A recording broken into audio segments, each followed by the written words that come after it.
Hello students, कैसे हो बेटा? आई होप कि बहुत अच्छे होंगे। आपके एग्जाम चल रहे हैं, लेकिन मेन एग्जाम मैम अब होने वाला है अपने साइंस का। मैम कौन सा है एग्जाम? शायद आपका तो एग्जाम नहीं है कहीं। अरे सर, सीबीएसई के वैसे तो एग्जाम स्टार्ट हो गए हैं, लेकिन जो मेन बैटल है वो अब स्टार्ट हो रही है। वो है सीबीएसई साइंस स्ट्रीम वाले बच्चों की। और सबसे पहला ही एग्जाम उसमें सर, सबसे जो टफ सब्जेक्ट बच्चे मानते हैं, मैथ्स नहीं, फिजिक्स का एग्जाम बच्चे सबसे पहले है।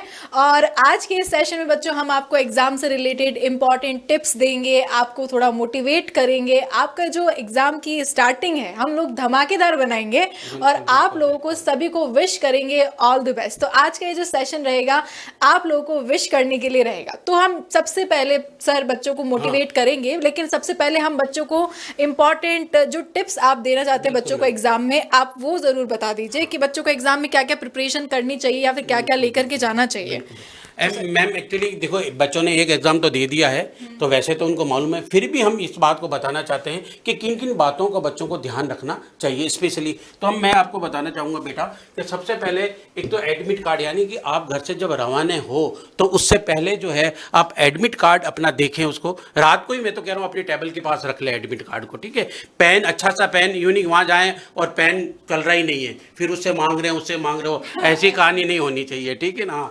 उसके बाद हम बात करते हैं आईडी प्रूफ। एक आईडी प्रूफ, आपके स्कूल है तो स्कूल का आईडी कार्ड जो बना वो, अगर कोई बच्चा जो है डमी स्टूडेंट है और स्कूल का, तो वो अपना प्राइवेट स्टूडेंट होता है, डमी सॉरी, प्राइवेट स्टूडेंट है अगर, तो वो अपना कार्ड, जो कार्ड नहीं होगा तो उसका आईडी प्रूफ जरूर होना चाहिए उसके साथ। अदरवाइज जैसे आधार कार्ड है, पैन कार्ड है, कुछ भी बना हुआ तो होना चाहिए उसका जरूरी, अदरवाइज थोड़ा सा मुश्किल हो जाता है एंट्री लेने में। उसके बाद आपके पास जो है ट्रांसपेरेंट पाउच होना चाहिए, जो आप लेके जा रहे हैं पाउच साथ में, यूनिक दूसरा लेके जाओ, फिर वो मना करते हैं आप वहाँ रख दो वहाँ रख दो, तो उस समय बड़ा मुश्किल रहता है एग्जाम के समय। ट्रांसपेरेंट होना चाहिए, हाँ उसके अंदर बिल्कुल, जो हाँ। भी है मटेरियल, और आपकी वाटर बॉटल भी ट्रांसपेरेंट होनी चाहिए। आप अगर इस तरह की वाटर बॉटल लेके जा रहे हो तो अलाउ नहीं होगी, आप ट्रांसपेरेंट होनी चाहिए आपकी वाटर बॉटल भी। उसके बाद सबसे पहली बात वो तो आती है कि पेन जो है वो ब्लू पेन ही काम में ले, दूसरे पेन काम में नहीं ले। जैसा ब्लैक है तो इस तरह की, एक्चुअली बोर्ड में जो कॉपीज चेक होती है वो ब्लैक से भी होती है, रेड से भी होती है, पर्पल से भी होती है और ग्रीन से भी होती है। तो इन कलर पेनों का आप यूज ना ले बेटा, ठीक है। फिर उसके बाद आती है आपके पास कि आपके भाई जो वॉच अगर आप पहन रहे हो तो आपके पास ऐसी एनालॉग वॉच होनी चाहिए, डिजिटल वॉच नहीं पहने बेटा, बिल्कुल भी अलाउ नहीं है, फिर आप इधर उधर रखोगे तो तकलीफ होगी। और लास्ट बात करते हैं, रिपोर्टिंग टाइम जो है 9:30 आप सेंटर से पहले पहुंच जाएं। दूसरी बात है कि आप किसी फ्रेंड्स के साथ नहीं जाए। कई बार फ्रेंड्स के साथ, तो लास्ट टाइम की बात है, मैंने देखा कि फ्रेंड्स के जा रहा था और रास्ते में उसका एक्सीडेंट हो गया। तो ऐसी चीज़ों को ध्यान, आराम से जाएं, जल्दबाजी में ना जाएं, इस बात को ध्यान रखना है। क्यों मैम, सही कह रहे हैं हम? बिल्कुल सर, अच्छी टिप्स दी आपने, बिल्कुल। और बच्चों आप सभी टिप्स को फॉलो करें अच्छे से, और एग्जाम में आप 30 मिनट्स या 45 मिनट्स प्रायर पे पहुंचे और अपनी हेल्थ का अच्छे से ध्यान रखें और इन सभी चीज़ों को फॉलो करें। तो मैथ्स और फिजिक्स का तो सर हो गया, अब बच्चों को ज़रूरत हो रही है केमिस्ट्री और बायोलॉजी की। तो हम हमारी जो केमिस्ट्री और बायोलॉजी की फैकल्टी बच्चों को मिस कर रहे होंगे, तो मैं बुलाना चाहती हूँ शुभम सर को और अक्षय सर को। अक्षय सर और शुभम सर आइए प्लीज, आइए, धमाकेदार एंट्री होनी चाहिए अक्षय सर की। अक्षय सर, सर इतने धमाके पे तो मेरी शादी में एंट्री नहीं हुई थी। कोई बात नहीं। तो sir thank you so much इस ग्रैंड एंट्री के लिए, है ना। तो बच्चों सबका स्वागत इस सेशन में। जैसा कि आप सबको पता है, आज आपकी सारी साइंस फैकल्टीज आप लोगों के सामने आई है ताकि आप लोगों को कुछ इंपॉर्टेंट चीज़ें, कुछ टिप्स एंड ट्रिक्स जो बोर्ड एग्जामिनेशन में, जैसा कि हिम सिंह सर ने कहा, वो आपको बताने के लिए। और उसके साथ साथ में अगर आप लोग डर रहे हैं बोर्ड एग्जामिनेशन से, तो ये डरने की बिल्कुल आवश्यकता नहीं है। अभी शुभम सर और मैं आप लोगों के साथ साथ स्टडी मंत्रा और रिविजन की स्ट्रेटजीज भी शेयर करेंगे ताकि सर बच्चों के लिए ज़्यादा बेनिफिशियल रहे, है ना। जी बिल्कुल। अभी जैसा कि सर ने बताया कि एक एग्ज़ाम तो हो चुका है और एग्ज़ाम्स की प्रिपरेशन भी आपने बहुत अच्छी की होगी और आने वाले एग्ज़ाम्स की प्रिपरेशन में भी आप लगे हुए होंगे। लेकिन बात वो होती है कि पता सब होता है, रास्ता सबको पता है, उस रास्ते पे चलना कैसे है ये भी सबको पता है। बट क्या होता है कि बार बार उसके लिए एक पुश की ज़रूरत होती है। तो पुश देने के लिए हम लोग आए हैं कि एक छोटा सा पुश आपको मिल जाए और आप उस रास्ते पर आगे की ओर बढ़ जाएं। तो उसके बारे में आज हम बात करने जा रहे हैं। अब क्या क्या चीज़ें आपको इन दिनों में ध्यान रखनी है, जब आपका एग्ज़ाम होने जा रहा है तो उस समय आपको क्या क्या करना है, उसके बारे में आज हम बात करेंगे। तो पीछे आप देख पा रहे होंगे स्टडी मंत्र के बारे में कि ये मंत्र क्या रहने वाला है, किस मंत्र को हम फॉलो करें जिससे हमारे जो मेन एग्जाम्स हैं, जो मेन बैटल है, उसमें हम विक्ट्री पा सकें। तो सर सबसे पहली चीज़ है स्ट्रेस स्ट्रेस फ्री रहना बहुत ज़रूरी है, क्योंकि देखिए एग्जाम्स हैं तो स्ट्रेस होगा, और ये बहुत जेन्युइन सी चीज़ है, क्योंकि हर एक पर्सन को अपनी लाइफ में किसी ना किसी चीज़ को लेकर स्ट्रेस रहता है, और स्ट्रेस रहना एक ह्यूमन बीइंग को दिखाता भी है कि हाँ स्ट्रेस है तो ह्यूमन बीइंग भी है। बट स्ट्रेस को बहुत ज़्यादा ओवरथिंक करना और उससे रिजल्ट पर इफेक्ट पड़ना, ये नहीं होना चाहिए। तो कोशिश करें स्ट्रेस फ्री रहें, एक्सरसाइज करें, मेडिटेशन करने की कोशिश करें, और इसमें ज़्यादा समय नहीं, 2-3 घंटे, ऐसा भी नहीं है मेडिटेशन में ही बैठे तो फिर पूरा दिन ही मेडिटेशन में ही बैठना पड़ेगा, क्योंकि एग्जाम अपन दे नहीं पाएंगे। तो ये भी ध्यान रखें। नेक्स्ट चीज़ सर। सर इसमें मैंने एक बहुत इंपॉर्टेंट चीज़ देखी है जो मैं बच्चों से शेयर करना चाहता था। कभी कभार अगर किसी बच्चे का कोई पेपर खराब हो जाता है, ठीक है, अगर बाय जनरल अगर कोई आपका पेपर खराब होता है तो सर बच्चे उस स्ट्रेस के चक्कर में बाकी के पीछे 4 अगर एग्जामिनेशंस है उनको बहुत ज़्यादा वेस्ट कर देते हैं कि मेरा पहला पेपर बहुत गंदा हुआ था। अब उस स्ट्रेस के चक्कर में आप पीछे के 4 एग्जामिनेशन जो है उसको बहुत ज़्यादा वेस्ट कर देते हैं।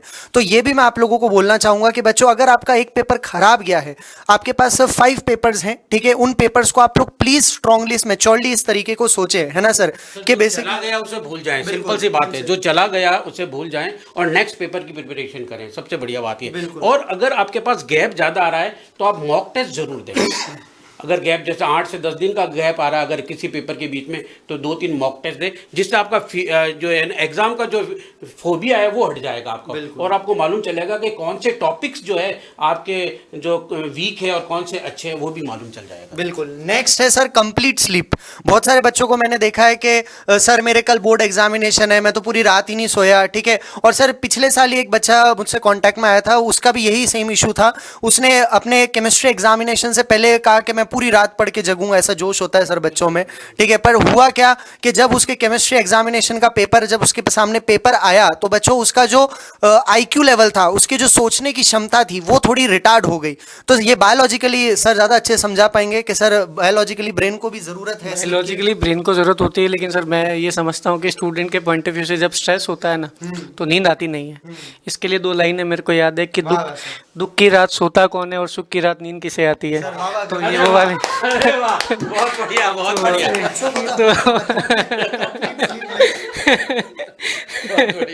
तो हम बस यही कहना चाहेंगे, देखिए ऐसा है, नींद नहीं भी आएगी पर कोशिश पूरी करनी है कि आपको नींद पूरी लेनी है ताकि आप स्ट्रेस फ्री भी रह सकें। अब नेक्स्ट आता है हेल्दी एंड न्यूट्रिटिव फूड। इन दिनों बिल्कुल ध्यान रखें कि अपने खाने का बहुत ध्यान रखें, और पीएम मोदी के जो 9 मंत्र थे उनमें से ये भी चीज़ थी कि क्या खाना है ये इंपॉर्टेंट नहीं है, कैसे खाना है ये इंपॉर्टेंट है। ये पीएम मोदी ने अपनी बातों में बताया भी था, स्टूडेंट्स के लिए जो टिप्स थी। तो हम भी यही कहेंगे कि आप भी उन बात को ज़रूर माने। नेक्स्ट हमारे पास में आता है सॉल्व पीवाईक्यूज। देखिए पीवाईक्यूज का बहुत इंपॉर्टेंट रोल है। Previous year question papers 100% solve कीजिए, उससे आपको काफ़ी हेल्प मिलेगी कि किस तरह का क्वेश्चन आपके एग्जामिनेशन में आने वाला है। सेशन लेकर आ रहे हैं पीवाईक्यूज के। जी बिल्कुल, इसके बारे में भी एक इन्फॉर्मेशन बच्चों को देनी है। एंड सैंपल पेपर्स है ना, तो बच्चों जितना, जैसा कि अभी भी सर ने कहा, अगर आपके गैप ज़्यादा है, अगर अभी तो देखिए आपका वो जो रणभूमि है वो स्टार्ट हो चुकी है, लेकिन अगर आपके 2 एग्जामिनेशन के बीच में गैप ज़्यादा है तो आप ज़्यादा सैंपल पेपर्स लीजिए और उन्हें सॉल्व करिए, क्योंकि अगर आप एग्जामिनेशन स्टार्ट हो चुके हैं तो आई होप आप सबका सिलेबस जो अपने लेवल पर भी एक बार कंप्लीट हो गया होगा, अगर आप सिंसियर स्टूडेंट हैं तो, ठीक है।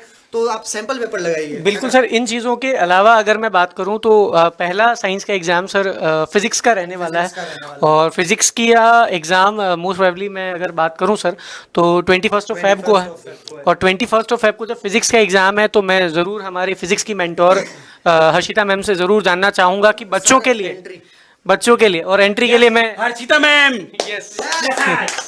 चलिए तो हमारी फिजिक्स की जो मेंटोर है हर्षिता मैम, उनसे मैं जानना चाहूँगा कि मैम बच्चों की प्रिपरेशन के लिए हम लोग क्या कर रहे हैं, और आप फिजिक्स में किस तरीके से बच्चों के एग्जाम्स को इम्प्रूव करने में हेल्प करेंगी मैम। जैसा कि सर ने बताया कि सबसे पहले फिजिक्स का ही एग्ज़ाम है और 21 फरवरी को फिजिक्स का एग्ज़ाम है।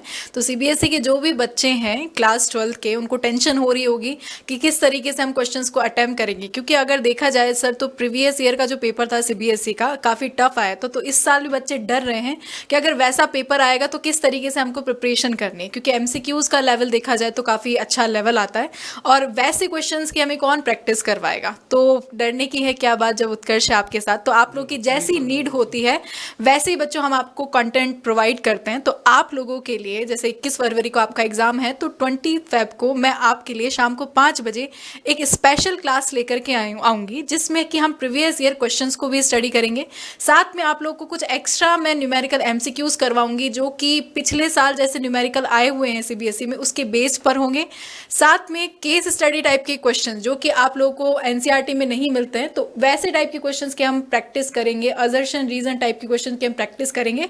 तो ये जो पूरी क्लास रहेगी आपकी, आप लोग के लिए मैराथन क्लास है। और CBSE वाले बच्चे काफी टाइम से बोल रहे थे कि हमारे लिए क्या है, हमारे लिए क्या है, हमारे लिए कब मैराथन आएगी। केस स्टडी और जो SSA रीजन की बात कर रहे हैं वो बहुत जरूरी है सर। तो बच्चे काफी टाइम से डिमांड कर रहे थे कि हमारे लिए कुछ स्पेशल क्लास होनी चाहिए CBSE वालों के लिए। तो आप लोगों की डिमांड हम पूरी ना करें ऐसा तो हो ही नहीं सकता। तो सभी CBSE वाले बच्चों के लिए स्पेशल क्लासेस आएंगी, इसी चैनल पर आएंगे, सारे सब्जेक्ट की आएगी सर। तो जैसे जैसे बच्चों के पेपर रहेंगे वैसे वैसे हम बच्चों को क्लासेस प्रोवाइड करते रहेंगे। हाँ सर बिल्कुल। तो एक दिन पहले आप लोगों की क्लास रहेगी फिजिक्स की, शाम को 5 बजे रहेगी। और इस क्लास में बच्चों आप बिल्कुल इस क्लास को मिस मत करना, क्योंकि आप के लिए ये क्लास रामबाण हो सकती है।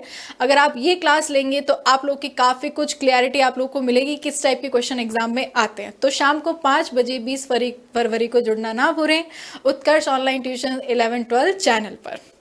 जी सर। तो all the very best to each and everyone. आप सभी को परीक्षा की बहुत बहुत शुभकामनाएं and all the very best. तो मिलते हैं फिजिक्स की क्लास में। Thank you. ओके।